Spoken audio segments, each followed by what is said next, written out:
Bom dia, boa tarde, boa noite, aluno SEB do sétimo ano. Eu sou Flaviana Soares e a aula de hoje de língua portuguesa sobre direitos. Pessoal, a gente vai fazer aqui a releitura daquele texto da página 62 e 63.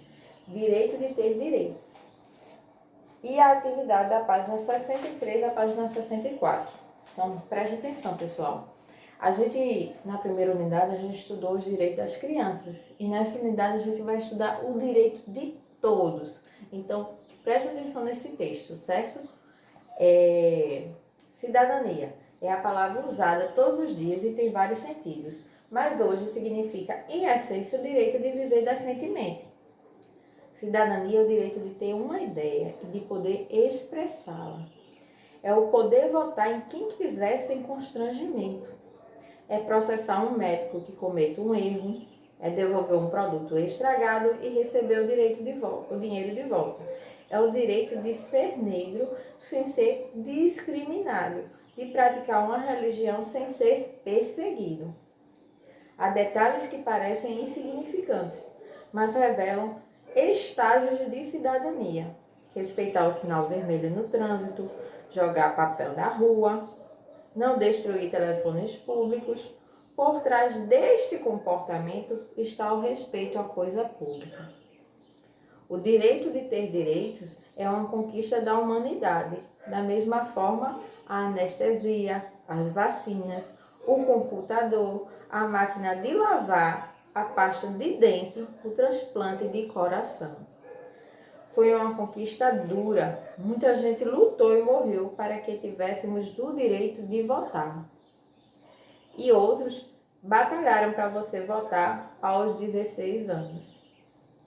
Lutou-se pela ideia de que todos os homens merecem a liberdade e de que todos são iguais diante da lei.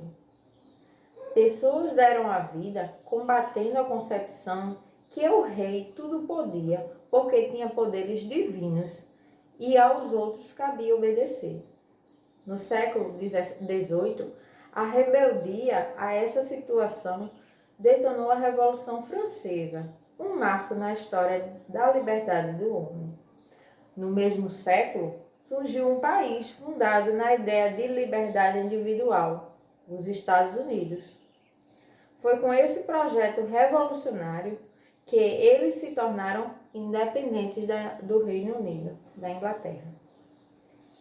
Desde então, os direitos foram se alargando, se aprimorando e a escravidão foi abolida. Alguém consegue hoje imaginar um país defendendo a importância dos escravos para a economia?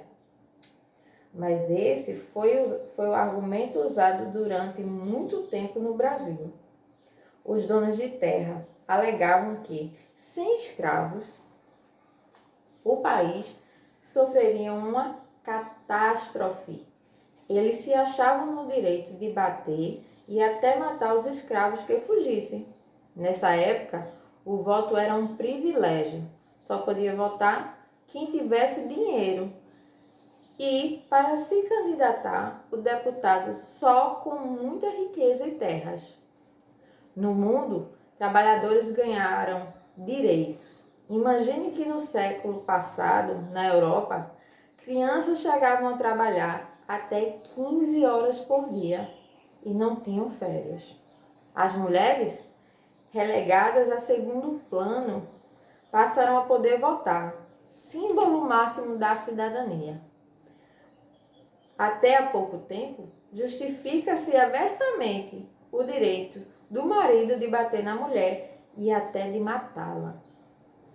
Em 1948, surgiu a Declaração Universal dos Direitos do Homem, aprovada pela Organização das Nações Unidas. Ainda na emoção da vitória, contra forças totalitárias lideradas pelo nazismo na Europa. Com essa declaração, solidificou-se a visão de que, além da liberdade de votar, de não ser perseguido por suas convicções, o homem tinha direito a uma vida digna e o direito ao bem-estar. A onda dos direitos mudou a cara e o mapa do mundo nesse final de milênio. Assistimos à derrocada dos regimes comunistas. Com a extinção da União Soviética, os países do leste europeu converteram-se à democracia. Na África do Sul, desfez-se o regime de segregação racial. A América Latina, tão viciada em ditadores, viu surgir na década de 80 uma geração de presidentes eleitos democraticamente. Esse é um texto de Dainity Gilberto, no livro O Cidadão de Papel, a infância, a adolescência e os direitos humanos no Brasil. 7ª edição, São Paulo, Ática, 1994. E agora vamos fazer o contexto de produção, circulação e recepção. Aí a primeira pergunta é a seguinte: qual o público-alvo dessa obra? Pessoal, a gente viu que esse texto não se limita só a crianças e adolescentes, não, né? Ele se expande, ele engloba todos os cidadãos. É um texto que remete a qualquer cidadão. Vejam a resposta do nosso fichamento. Então, todo e qualquer cidadão, não apenas a crianças e adolescentes, né? Como vimos, vamos à segunda questão.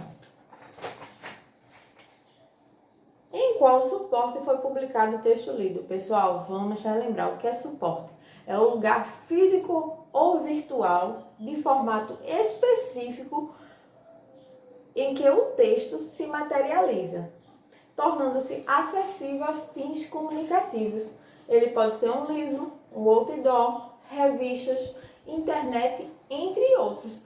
Todos esses que eu citei são exemplos de suporte de diversos gêneros textuais.